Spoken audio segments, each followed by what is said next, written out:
Your local guy, Justin Ogburn here. I am at American Academies of Martial Arts here in Bellevue on Cornhusker.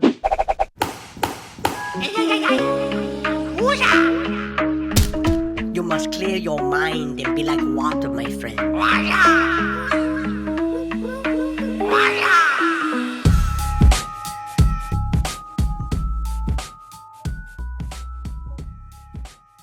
I'm with the owner, Mark. So Mark, could you tell me how'd you get started in Kung Fu? When I was a kid, there was a TV series that came out, and it was actually called Kung Fu. And as I watched that, I was maybe 10 years old, and this guy had all these skills and these mindsets that helped him get through life. And he was super powerful, but he was super peaceful. He had lots of courage, but he was calm at the same time. And I had none of those qualities, and I wanted that. I thought, well, if I take Kung Fu, I'm going to get what he gets. So you've been doing it ever since? Well, we were poor, and, we're talking 1970. So there weren't martial arts schools on every corner like there are now. When I was in the military then, I had the time and the money, and that's when I started. So I was actually 26 when I started. Oh, wow. Okay. And when you started in the military, never took a break, and been doing it nonstop since then? Yes. Yeah. Well, I started January 14th, 1987, and have never stopped. So awesome. Almost 40 years. Yeah. So you've been here in the area since about 1988. What led you to start American Academies of Martial Arts here in Bellevue? So when I started training, I was overseas, and when I came back, I didn't want to change up systems. I wanted to keep studying Kung Fu. So I opened the school so my Kung Fu master could come to the United States as on a permanent work visa. That's what I tried to do. Immigration did not approve it, and now I had a school on my hands. And so I had to, I just kept teaching, and I never stopped. So, yeah. Funny how that works out sometimes. Right, yeah. That's a crazy story, right? And then how many years did you do in the military? I spent 9.5 years in the military. My last 2.5 years, I had studied Kung Fu. And so I was teaching part-time, and then when I got out of the military, I just went full-time with my school, and that was July of 1990. Nice. Yeah. Well, thank you for your service too. Oh, thanks, man. It was my pleasure. Yeah. Okay, so right here, you teach Kung Fu. Right.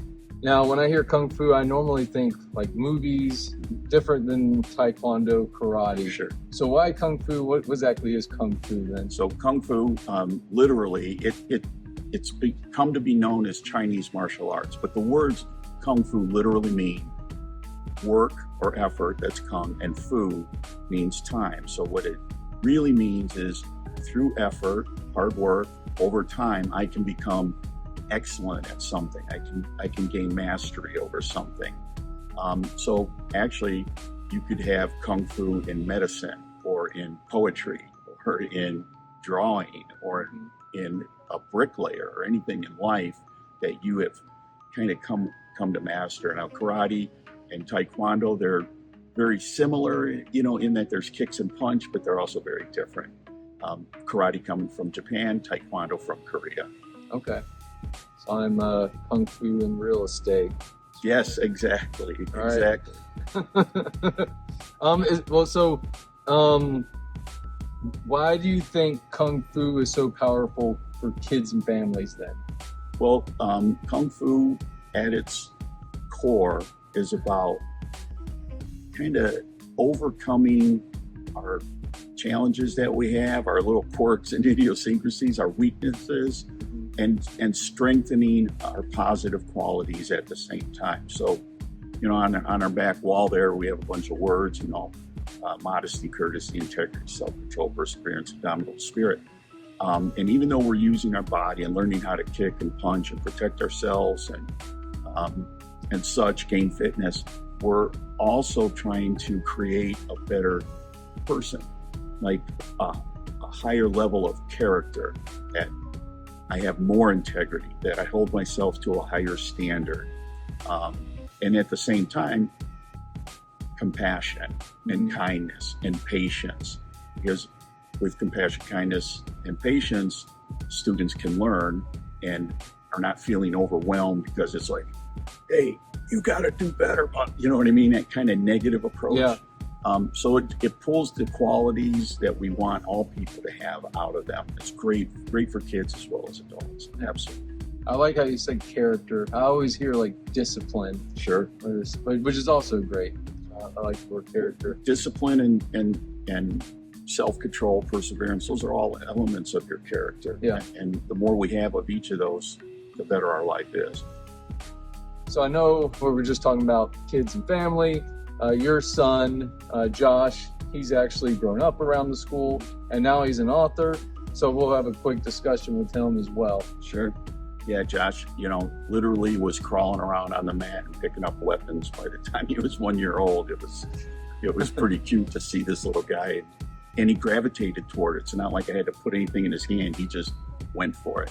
Yeah. And everything was cool. And then when he was in about 3.5, he was in a car collision, a hit and run with 2 semi-trucks. And that changed everything about his abilities to do martial arts, but it didn't change his character, who he was. And he's had an opportunity to express an indomitable spirit and perseverance through these last 20 years since he's been hurt, because they left him with a traumatic brain injury, and his life, he's always going to have to live with someone to help him along through the day. But his spirit is amazing, and super proud of him now that he's an author on top of that. Mm-hmm. Do you think like school helped him? Absolutely. This was just another element of physical therapy for him, but it was occupational therapy, speech therapy. Being around a lot of people has helped him keep his spirits up because of the nature of his injuries. His life is very, very difficult.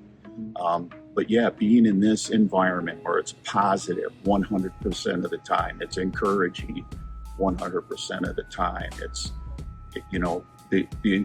all my instructors, everything we do is meant to build people up. And so he has benefited from that for sure. Awesome. Thank you. Yeah. Josh, thanks for meeting with me today. We just got a great introduction from your dad. So tell us, what made you want to write your first story? I just wanted to let people know that they're not alone in the world, and that they have someone to talk to if they have questions.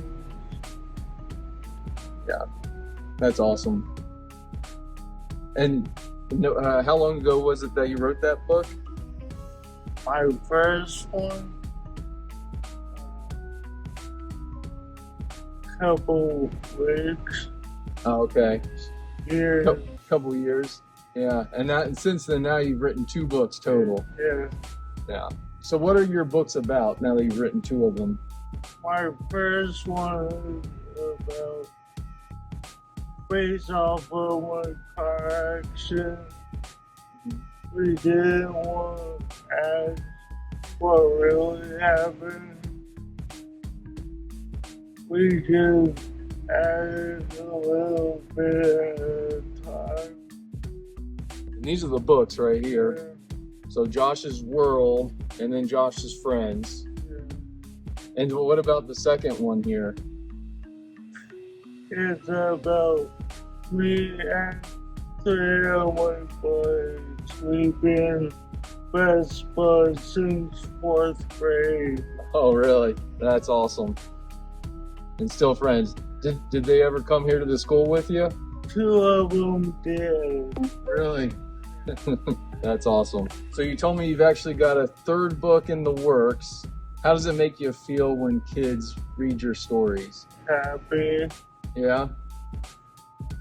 Pretty good feeling, huh? Yeah. And do you know best way people can actually find these books? On Amazon, just look up my name. Uh-huh. Okay, and we'll put that on the screen so everybody can see it. And And search for your name and then your books pop up, huh? yeah, That's impressive. So what's next for Josh's World in the book that you're writing now? well, it's based off of the Dominican Republic. That's where I met this really nice friend. Yeah. Her name was Haley. We actually met at the resort I stayed at, and we continued it out on the beach. Oh, okay. So you still talk to Haley now? No, Haley? We email back and forth. Oh, cool. And when do you think you'll be done with that book? Couple years, I think. Yeah. Looking forward to it. And I got one other question for you. Oh, so it tells you right here who illustrates these. Do you know the illustrator of these? He's a friend of the family. Okay. And so he lives out here around Omaha as well then? Yeah, somewhere around here. Yeah. Cool. Well, thank you, sir. Mark, so I gotta ask, what has it meant to you to see Josh write and share his books? It's to me, it's super special, inspirational. The fact that he's able to want to share what his life is like and give people insight into what it's like to have disabilities and to kind of make it like it's normal. You know what I mean? Like it's a normal part of some people's lives, a lot of people's lives actually. And to encourage people in that process to accept who they are, their challenges, and then, you know, work on becoming the best versions of themselves regardless of what their challenges are. That's an awesome answer. Mark, what do you hope people take away when they read Josh's books or step inside your school? That's a great question. I would hope people would, whether they're here at my school or read Josh's books, that they would understand that they're okay no matter what's going on in their life.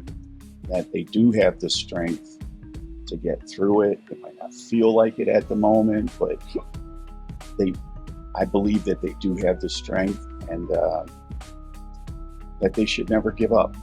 Because every day is a new day. I get to start over every morning and keep working towards my goals in spite of any challenges I have. But they're okay the way they are. Just keep moving forward. Yeah, that's awesome. And how many students would you say you have right now, you think? We have about 100. About 100 students? Yeah, there? Kids and adults. We have our daytime class, actually.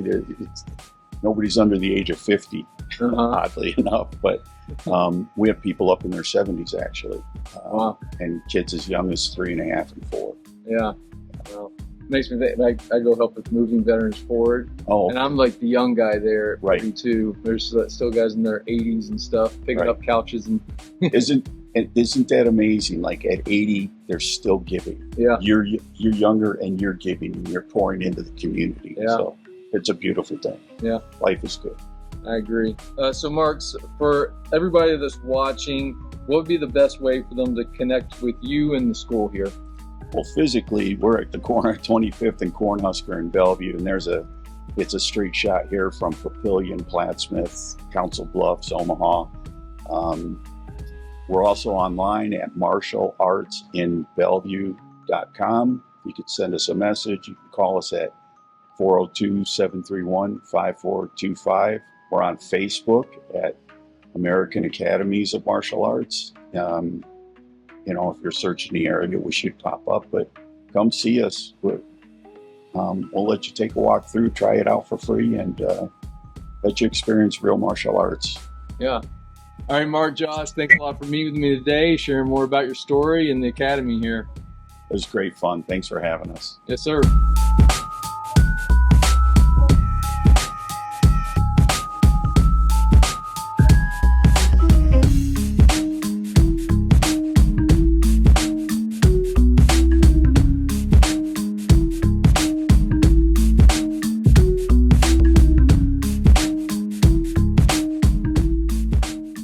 you need help buying, selling, or leasing a home, I hope you remember my name. I would love to get the opportunity to earn your trust and confidence. Call me on my cell at 402-600-3006 if you would like to be featured as one of my upcoming guests and share your story in a future video.